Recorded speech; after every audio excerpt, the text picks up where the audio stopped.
Have you ever thought about perfect timing? You know, that one exact moment where everything just clicks into place for something amazing to happen? Well, today we're going to talk about what might just be the most perfectly timed event in all of history. So let's start with this really powerful idea. This phrase, the fullness of time. It doesn't just mean after a little while. No. It means the perfect time, the exact right second on the huge clock of history, when every single little thing was perfectly ready for something that would change the world. And this wasn't some spur-of-the-moment thing. Not at all. This moment was planned, it was prepared for, step by step, for thousands of years. Think of it like a giant cosmic puzzle. And today, we're going to see how all those pieces click together just right. So that's the big question, isn't it? Out of all the centuries, all the years in human history, why was that specific moment the fullness of time? What was so special about it? What made the world finally ready? Well, let's find out. Okay, so our story really starts with the first piece of the puzzle. A very, very old promise. A promise about a hero, a deliverer who was coming to rescue the whole world. I mean, we're talking way back at the very beginning of the story with Adam and Eve. A promise was made that someone special would come to defeat all the bad stuff and fix everything that had gone wrong. And, they were so excited they thought their very first son might be the one. But he wasn't. And so, the waiting began, a really long wait. The promise was passed down from generation to generation, and that kept people's hope alive. But century after century after century went by. Can you imagine waiting that long? Eventually, the prophets who kept reminding people of the promise, they just fell silent. And for a lot of people, that hope really started to fade. You can just feel the frustration in those words, can't you? It's like people were saying, come on, we've been waiting forever and it feels like nothing is ever going to happen. It probably seemed like that old promise had been totally forgotten. But here's the thing. While it felt like a huge, frustrating delay to people, the plan was actually moving along perfectly. It's kind of like the stars in the sky. They follow their path, right? They're never in a rush, but they're also never late. Well, it was the same way with this plan. It was exactly on time. So, while people were waiting and wondering, the whole world itself was being prepared. Think of it like a crew getting a giant stage ready for the most important show ever. Let's take a look at how they did it. Okay, so for the first time in history, a huge part of the world was all connected under one government, the Roman Empire. And they built these incredible roads, which meant you could travel from one side of the known world to the other way more easily and safely than ever before. Everything was linked up. And it wasn't just the roads. There was also a common language, Greek, that pretty much everyone in the empire could understand. Now, this was a game changer. It meant if you had a big, important message, you could share it with all sorts of different people, and they would all get it.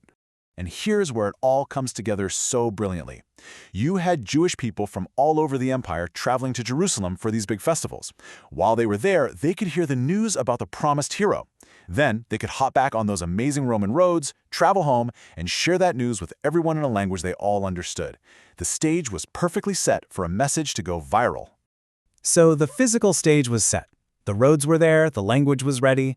But for a message to really land, people's hearts have to be ready too. So what was going on inside their heads? What were people thinking and feeling? This pretty much sums it up. People were just tired of the old myths and fables about gods and goddesses that didn't feel real. They had all these big, fancy rituals, but deep down, they were starving for something true.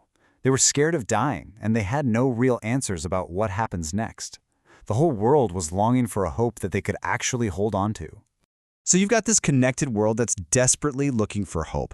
But there's another really important piece to this puzzle, and it's a dark one. Things in the world were getting really, really bad. Wow. Just think about what that's saying. It means things had gotten totally backwards. Evil wasn't just something people did by accident anymore. It was something they studied and perfected, almost like a science. And even worse, some of these awful things were being celebrated, like they were a good thing, a part of religion. So when you look down at the world, it was just filled with people who were hurting, who were lost, and who were being treated so cruelly. The text describes it as a gloomy procession toward eternal ruin. They were heading down a very dark path, with no way to turn around. What a chilling thought. It basically means that evil had taken such a deep root in people that it was changing them from the inside out, so much so that you could almost see it on their faces. The world was in a truly dark, dark place. So with things being this bad, you really have to wonder, was it too late? Had the darkness just completely won?